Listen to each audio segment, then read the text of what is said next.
subscribe the channel and press the bell icon for upcoming videos. Hello friends, welcome to my channel Pharmacology Concepts by Rajesh Chaudhary, and in this video I will discuss about the basic pharmacology and the medicinal chemistry of the anti-malarial drugs. तो आज इस video से हम anti malaria drugs के basic pharmacology और medicinal chemistry दोनों start करने वाले हैं। बात करें इस टॉपिक की तो ये टॉपिक आपके B pharmacy 6 semester pharmacology 3 and medicinal chemistry 3 दोनों का ही पार्ट है। हमने फार्माकोलॉजी सीरीज़ में इस टॉपिक को कवर नहीं किया था, इसलिए हम दोनों टॉपिक को एक साथ में कवर करेंगे, चाहे केमिस्ट्री पॉइंट ऑफ व्यू से हो चाहे फार्माकोलॉजी पॉइंट ऑफ व्यू से भी हो। ये जो टॉपिक है आपके long question, short question plus GPAT में बहुत ही इंपॉर्टेंट क्वेश्चन इससे आ सकते हैं। इसके अलावा जो भी कम्युनिटी एग्जाम्स हैं उनमें भी क्वेश्चंस वेरी फ्रिक्वेंटली आते हैं, चाहे केमिस्ट्री पॉइंट ऑफ व्यू से हो चाहे क्लोजी पॉइंट ऑफ व्यू से हो। तो इसलिए टॉपिक हम डिटेल में डिस्कस करने वाले हैं। And if you want to watching previous videos regarding the medicinal chemistry और pharmacology you can check description box below और by using this link. And इसके अलावा अगर आपको नोट्स चाहिए तो मैं अपने नोट्स मेरी वेबसाइट www.pharmacyconcept.in पे अपलोड करता हूँ, वहाँ विजिट कर सकते हैं, वहाँ से नोट्स वगैरह डाउनलोड कर सकते हैं। So let start the topic. So anti malarial drugs means ऐसे ड्रग्स जिनका यूज़ हम मलेरिया के अगेंस्ट में करते हैं, मलेरिया को ठीक करने के लिए करते हैं, उन्हें हम एंटी मलेरियल ड्रग्स बोल सकते हैं।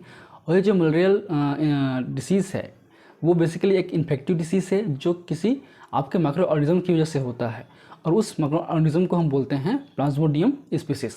ठीक है, तो बात करें आपके सिलेबस पॉइंट ऑफ व्यू से, आपके medicinal chemistry point of view में आपको जो बेसिक पढ़ना है वो है आपका etiology of malaria. Means malaria किस तरीके से आपको होता है, क्या उसके बेसिक कॉस्मेटिक एजेंट्स हैं, पैथोजेंस हैं, किस तरीके से वो उनका लाइफ साइकिल्स है। इसके अलावा जो आपके केमिस्ट्री पॉइंट ऑफ व्यू से पढ़ना है आपको किनोरॉन्स जो डेरिवेटिव्स हैं उनके सार, क्विनिन सल्फेट के बारे में, क्लोरोक्विन के बारे में पढ़ना है डिटेल में, एमिडियाक्यून, प्रामाक्यून, पामाक्यून, क्विनाक्रीन एंड मेफ्लोक्विन के बारे में जो कि किनोलिन डेरिवेटिव हैं। इसके अलावा जो आपको बायोगोनाइड्स या फिर डायहाइड्रो ट्राइजीन्स में पढ़ना है आपको साइक्लोग्वानिल और प्रोग्वानिल, और जो आपके अदर ड्रग्स पढ़ना है आपको पैरामेथामिन, आर्टेसोनेट, आर्टेमिथर, उटवाक्वोन, तो इनके बारे में पढ़ना है। बात करें फार्माकोलॉजी पॉइंट ऑफ व्यू से तो फार्माकोलॉजी में आपको पढ़ना है बेसिकली क्विनिन और क्लोरोक्विन प्लस प्रामाक्विन, इन 3 ड्रग्स के बारे में आपको डिटेल में पढ़ना है फार्माकोलॉजी पॉइंट ऑफ व्यू से, उनके डिटेल मोड ऑफ एक्शन, उनके फार्माकोलॉजिकल एक्शन, उनके यूज़ के बारे में।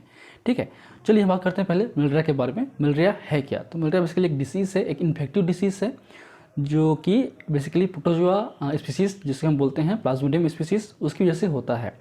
तो malaria is a protozoal disease infected by the plasmodium species like the plasmodium falciparum, Plasmodium vivax, Plasmodium malariae और प्लाज्मोडियम ओवेल। तो इस 4 टाइप के स्पीसीज से आपको मलेरिया हो सकता है। प्लाज्मोडियम फैल्सीफेरम बहुत ही रेयर है, बहुत ही डेंजर है। ठीक है, बाकी सब जो वाइवेक्स हैं, मलेरी हैं, ओवेल हैं, ये कॉमन हैं। मेनली वाइवेक्स होता है इंडिया पे और ओवेल होते हैं।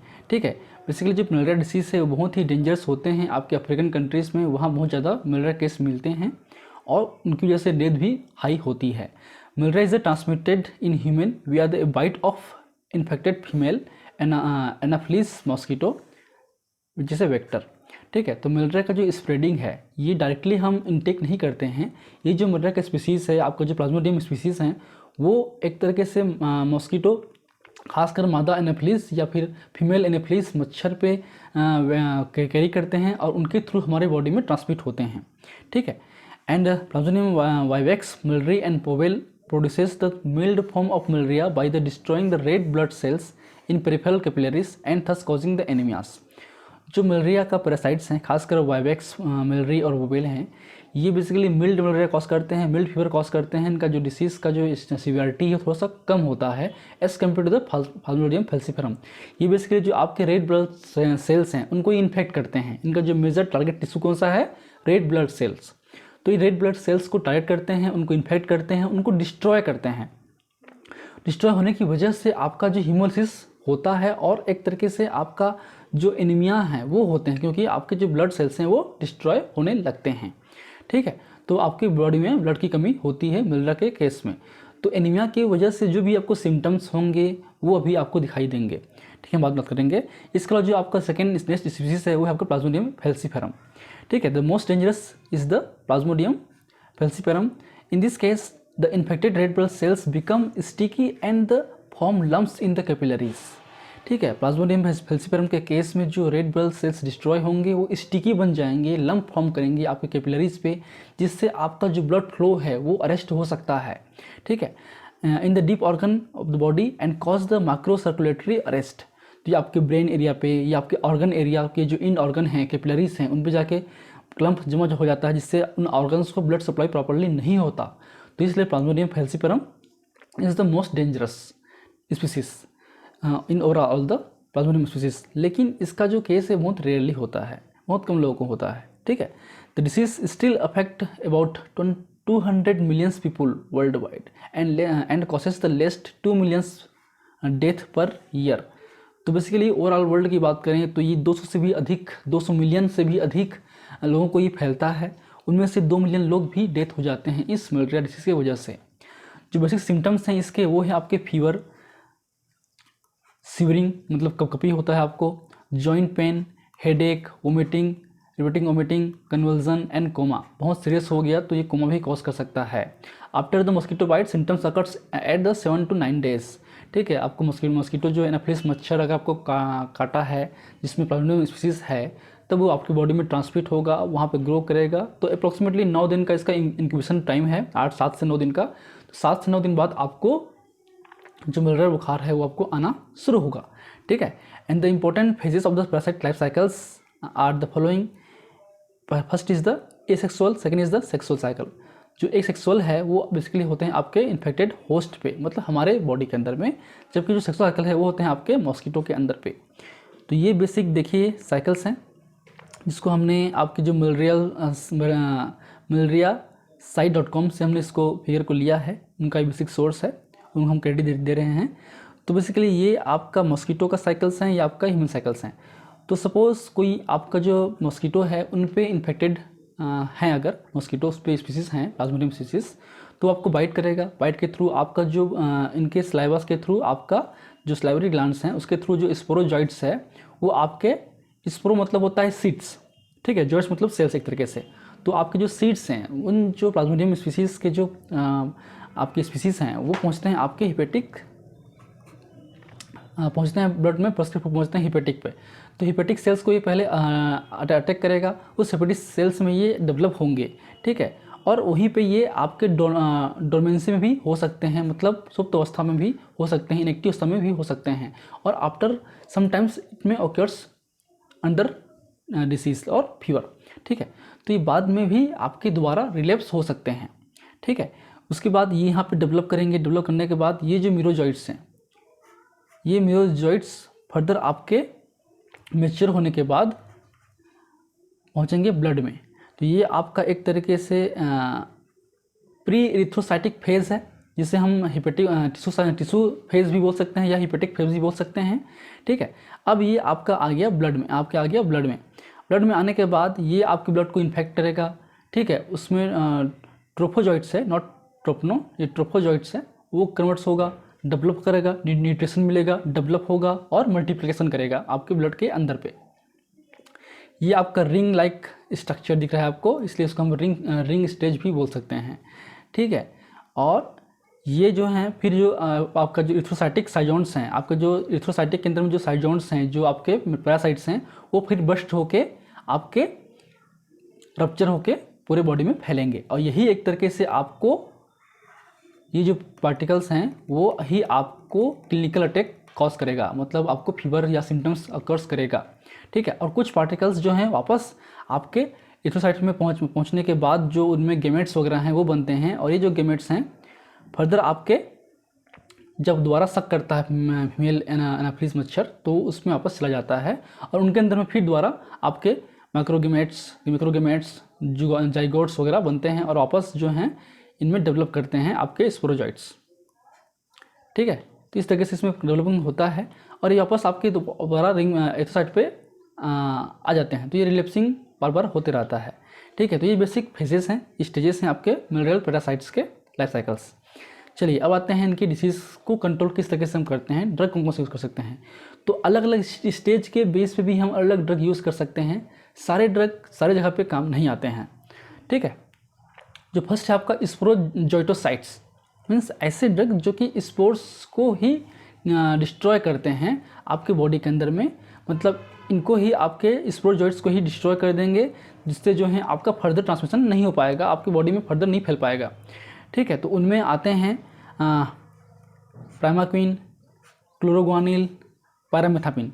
जो पैरामेथामिन है वो बेसिकली आपके प्लाज्मोडियम फैल्सीफेरम के लिए रिवर्स है, रिजर्व है। ठीक है, क्योंकि हम उसी में यूज़ करते हैं। ठीक, अब ये क्या होता है, बात करें हम टर्म्स वाइज प्रोफाइलेक्सिस की, मतलब आपके घर में अगर किसी को मलेरिया हो गया तो जाहिर सी बात है मच्छर भी होंगे तो वो आपको भी हो सकता है। ठीक है, तो आपको कैसे होगा, जब कोई मच्छर जो पेशेंट है उसको बाइट करेगा, उससे वापस इंटेक करेगा और वापस फिर आपको बाइट करेगा, तो आपके में ट्रांसमिट होगा। तो आपके में जो ट्रांसमिट होगा, जो पहला क्या होगा, आपके में स्पोर्स आएंगे। तो अगर हम स्पोर्स को ही किल कर दें, ठीक है, तो आपको मलेरिया डिसीज़ नहीं होगा। ये मलेरिया डिसीज़ कब होता है, जब ये कम्प्लीटली डेवलप होकर जो मीरोजॉइट्स हैं आपके इथ्रोसाइट्स को अटैक करेंगे और इथ्रोसाइट ब्रस्ट होंगे, तब आपको मलेरिया के जो सिम्टम्स हैं, फीवर्स हैं, वो आने लगेंगे। तो यहाँ पर भी हम ब्लॉक कर सकते हैं इन आपके क्लोरोक्विन है, क्लोरोग्वानिल है, पैरामेथामिन है और पैरामेथामिन की हेल्प से। तो इसे हम प्रोफाइलिसिस के रूप में लेते हैं। ठीक है, पहले से लेते हैं ताकि आपको डिसीज ना हो। नेक्स्ट है टिश्यू साइजेंटोसाइट्स, रेडिकल क्यूरेटिव और प्रिवेंटिव रिलैप्स। तो ऐसे ड्रग जो कि आपके इन टिश्यूज़ में जो आपके मियोजॉइट्स हैं, जो टिश्यू साइजेंटोसाइट्स हैं, उनको डिस्ट्रॉय करें आपके टिश्यू के अंदर पे ही। ठीक है, उन्हें हम बोल सकते हैं। तो ये अगर किल हो जाएंगे तो जो रिलैप्सिंग है वो भी नहीं हो पाएगा। तो उनमें ड्रग हम यूज़ कर सकते हैं, जो है मेन जो ड्रग है वो है आपका प्राइमाक्विन ही हम बेसिकली यूज़ कर सकते हैं टिश्यू साइजेंटोसाइट्स में, रेडिकल क्यूरेटिव में और प्रिवेंटिव रिलैप्स में। ये क्वेश्चंस आते हैं आपके जीपेट में कि कौन सा हम ड्रग यूज़ करते हैं। ठीक है, उसके अलावा बात करें हम लोग ब्लड साइजेंटोसाइट्स, मतलब ऐसे ड्रग जो कि आपके ब्लड के अंदर में ब्लड को ही डिस्ट्रॉय करेंगे, ब्लड के अंदर जो पैरासाइट्स हैं उनको किल करेंगे। ठीक, तो वो होते हैं स्लो एक्टिंग और रैपिड एक्टिंग। तो आपके जो स्लो एक्टिंग में आते हैं प्रोग्वानिल और पैरामेथामिन, रैपिड में आते हैं आपके क्लोरोक्विन, मेफ्लोक्विन, क्विनिन और एटोवाक्विन। तो ये बेसिकली यूज़ कर सकते हैं। अब कुछ जो ड्रग है इसमें हम यूज़ कर सकते हैं प्रोफाइलेक्सिस के लिए, जैसे कि बात करें प्रोग्वानिल, क्लोरोक्विन, मेफ्लोक्विन, एटोवाक्विन, और कुछ हम करते हैं क्लिनिकल अटैक के लिए, मतलब आपको मलेरिया डिसीज़ हो गया है, सिम्टम्स आ रहे हैं, तो हम यूज़ कर सकते हैं क्लोरोक्विन, मेफ्लोक्विन, क्विनिन और एटोवाक्विन। ठीक है, इसमें हम प्रोग्वानिल यूज़ नहीं करते हैं। क्लियर है? चलिए अब बेसिकली बात करें हम लोग गेमेटोसाइटोसाइट्स की, मतलब the drug which prevent the transmission. Means अगर हम इन गेमेट्स को ही आपकी बॉडी में डिस्ट्रॉय कर दें तो ये गेमेट्स फर्दर आपके मच्छर पे नहीं पहुंचेगा और ट्रांसमिट द्वारा नहीं होगा। ठीक, उसमें से जो हैं प्लाज्मोडियम वाइवेक्स, मिलिट्री और ओवेल के लिए हम यूज़ कर सकते हैं क्लोरोक्विन और क्विनिन, जबकि जो फैल्सीफेरम है उसके लिए हम करते हैं प्राइमाक्विन। तो ये बेसिक्स ड्रग्स हैं, उनके बेसिक क्लिनिकली यूज़ हैं। आप थोड़ा सा डिटेल में पढ़िए फार्माकोलॉजी की बुक के डी त्रिपाठी, उसको नॉलेज आपको और मिलेगा। बट क्वेश्चन वाइज जो हैं आपका इतना डिटेल नहीं आता, इनसे ऑब्जेक्टिव बेस्ड क्वेश्चन आते हैं। आपको सिंपल आएगा, classify the anti malaria drugs and discuss the pharmacology of chloroquine और क्विनिन और मेफ्लोक्विन और प्राइमाक्विन, जो हम पढ़ने वाले हैं नेक्स्ट क्लासेस में। ठीक है, केमिस्ट्री पॉइंट ऑफ व्यू से भी आपको केमिकल क्लासिफिकेशन आएंगे based on the chemical nature के बेस पे जो क्लासिफिकेशन हैं वो भी आपको आ सकते हैं केमिस्ट्री पॉइंट ऑफ व्यू से। आपके सारे इंपॉर्टेंट है और आपके जो ड्रग्स दिए हुए हैं वो इंपॉर्टेंट है, कुछ ड्रग्स, सारे ड्रग्स नहीं। ठीक, तो फर्स्ट क्लास है आपका सिनकोना एल्कोलाइड्स। ठीक है, जिसमें आते हैं आपके क्विनिन्स, क्विनिडिन्स और आपके सिनकोनिन। बेसिकली इसमें जो क्विनोलिन एल्कोलाइड्स हैं, क्विनोलिन डेरिवेटिव्स हैं, वो होते हैं। ये आपका क्विनोलिन रिंग है, ये जो आपका रिंग दिखाई दे रहा है ये आपका क्विनोलिन रिंग है। तो इस पर आपके सिनकोना एल्कोलाइड्स में क्विनोलिन, मेथनॉल, मेंथॉल या फिर 4 एमिनोक्विनोलिन्स, 8 एमिनोक्विनोलिन्स, 9 एमिनोक्विनोलिन्स या एक्रिडिन्स, ये सारे के सारे जो हैं आपके एक तरीके से क्विनोलिन डेरिवेटिव्स ही हैं। ठीक, तो ये बेसिक स्ट्रक्चर है आपके सिनकोना एल्कोलाइड्स का। ये देख सकते हैं हम लोग, ये क्विनोलिन्स हैं, यहाँ पे पोजीशन नंबर 1, 2, 3, 4, इस 4 पोजीशन पे ये आपके जुड़ा हुआ है और आपके 5, 6 पोजीशन पे आपका जुड़ा हुआ है R। तो ये जो R है वो अलग अलग हो सकते हैं, अलग अलग आपके डेरिवेटिव पे। तो जो आपके क्यूनिन है उस पे होते हैं OCH3। ठीक है, मतलब 6 मिथॉक्सी हो सकते हैं। लेकिन उसका जो नेगेटिव आइसोमर है वो आपके एंटी मलेरियल शो करता है, जबकि पॉजिटिव आइसोमर को हम बोलते हैं क्यूनिडीन, जो कि एंटी एरिथमिक ड्रग है। ठीक है, सेम केमिकल्स कंपाउंड हैं, सेम चीज़ें हैं, जो मोलेकुलर फार्मूला है वो सेम होगा, स्ट्रक्चर भी ऑलमोस्ट सेम है, बट जो स्टीरियो आइसोमर्स हैं वो डिफरेंट हैं। जो प्लानस आइसोमर हैं या फिर लिवो आइसोमर हैं उसको हम बोलते हैं क्यूनिन, जबकि पॉजिटिव या फिर डेक्स्ट्रो आइसोमर्स हैं, ठीक है, प्लस आइसोमर्स हैं, उसको बोलते हैं हम लोग क्यूनिडीन। तो दोनों की एक्टिविटी भी अलग अलग है। क्यूनिन या levo isomer of the quinine is the anti malarial drug, जबकि डेक्स्ट्रो आइसोमर्स आपके क्या हैं, क्यूनिडीन, जो है आपके एंटी अरिथमिक ड्रग, जो क्लास 1 ड्रग का ड्रग है। ठीक है, एंटी अरिथमिया में। ठीक, तो ये भी क्वेश्चन आपके जीपेट में आता है। उसके अलावा सिंकोनिन और सिंकोनिडीन, तो इसमें H होगा, तो प्लस आइसोमर सिंकोनिन है और माइनस आइसोमर सिंकोनिडीन है। इसका उल्टा इडीन इन, ठीक है, तो सिंकोनिन यहाँ पे माइनस था तो यहाँ प्लस होगा, सिंकोनिडीन क्यूनिडीन यहाँ प्लस था यहाँ पे माइनस होगा। ठीक, सेकेंड है आपका सेम वही ड्रग है। 4 है आपका 4 एमिनो किनोलॉन्स, मतलब ये किनोलॉन्स डेरिवेटिव हैं इसके, या फिर हम उसको बोल सकते हैं 7 क्लोरो 4 एमिनो किनोलॉन्स। तो ये 1, ये 2, ये 3, ये 4। ठीक, तो क्लोरोक्विन पे आपके जो ये R है यहाँ पे होते हैं आपके CH3 CH2 CH2 CH2 and C2H5 means diethyl amino. ठीक है, ये मान लो समझ लो आपका 1 हो गया, ये आपका 4 हो गया, तो ये ब्यूटेन है। ठीक है, तो ये 1 मिथाइल और आपके 4 पे क्या होगा, di methyl amino 1 methyl butyl और आपके 7 क्लोरो किनोलिन, ये हम बोल सकते हैं। फिर यहाँ पे एमिनो भी है, तो हम आगे देखेंगे क्या उसका नोमेनक्लेचर होगा डिटेल में। हाइड्रोक्सोक्लोरोक्विन में जो आपका CH2OH है, CH2H5 है, वहाँ पे होगा CH2CH2OH, मतलब जो इथाइल है वो इथेनॉल ग्रुप हो जाएगा। एमिडिया क्यूइन में आपका ये जो रिंग है NH यहाँ पे होगा, इस तरीके से रिंग होगा। ये बेसिक डिफरेंसेस है। फिर आते हैं 8 एमिनो किनोलिन्स, तो 8 पोजीशन कहाँ पे है, ये आपका 1, ये 2, ये 3, ये 4, 5, ये 6, ये 7 और ये 8, तो यहाँ पे होगा। तो आपके सेम प्राइमाक्विन और पामाक्विन दोनों पे लगभग सिमिलर होता है, बस फर्क क्या है, CH CH3 CH2 CH2 CH2 NH2, यहाँ पे होगा N C2H5 C2H5 दोनों तरफ। ठीक, बस ये भी डिफरेंस है आपके 8 एमिनो किनोलिन्स में, जिसमें आते हैं प्राइमाक्विन, पामाक्विन और बुलाक्विन। नेक्स्ट है आपका 9 एमिनो किनोलिन्स, जिसे हम एक्रिडीन्स डेरिवेटिव भी बोल सकते हैं। ये क्यूनाक्रिन्स और मेपेक्रिन्स और एक्रिक्विन्स भी आते हैं, तो ये भी क्यूनिन डेरिवेटिव हैं। तो नंबरिंग इसका 1 2 3 4 5 6 7 8 9, ये जो भी पोजीशन है ये आपका 9 होगा, याद रखिए। ठीक है, तो बेसिकली इस पर क्या होंगे, जो R है वहाँ पे होगा CH3 CH2 and C2H5 same. ठीक है, और यहाँ पे होगा अलग होगा, यहाँ पे होगा CH2 4, मतलब 4 बार CH2, फिर N C2H5 क्लियर है। फिर नेप्थाक्विन है, नेप्थाक्विनोन, ये आपका है एटोवाक्विन। फिर बाइगोनेट्स में आते हैं प्रोग्वानिल और क्लोरोग्वानिल, जैसे कि आपका ये स्ट्रक्चर है आपके प्रोग्वानिल्स और क्लोरोग्वानिल्स का। तो बेसिकली ये जो R पोजीशन है वो डिफरेंट होंगे। प्रोग्वानिल में आपका ये RCl, ये है Cl है, ये H है, जबकि क्लोरोग्वानिल में दोनों जो हैं आपके Cl होंगे। फिर आपका है डाइएमिनो पायरिडिन्स, जिसमें आते हैं पायरेमिथामीन, तो ये बेसिक स्ट्रक्चर है आपका पायरेमिथामीन का, जो हम आगे बात करेंगे डिटेल्ड में इसके केमिस्ट्री पॉइंट ऑफ व्यू से। फिर सल्फोन्स या सल्फोनामाइड्स में आते हैं डेप्सोन, सल्फामेथापायराजीन, सल्फोडॉक्सिन। आपके जो इंडोपैराक्साइड्स हैं या आर्टेमिसिन्स या आर्टेमिथर हैं, या आपके सेक्विस्टर्पिन लैक्टोन्स रिंग हैं। ठीक है, ये भी आता है क्वेश्चन जीपेट में। ठीक है, इसमें आते हैं आपके आर्टेमिथर, आर्टेसोनेट्स, आर्टेथर।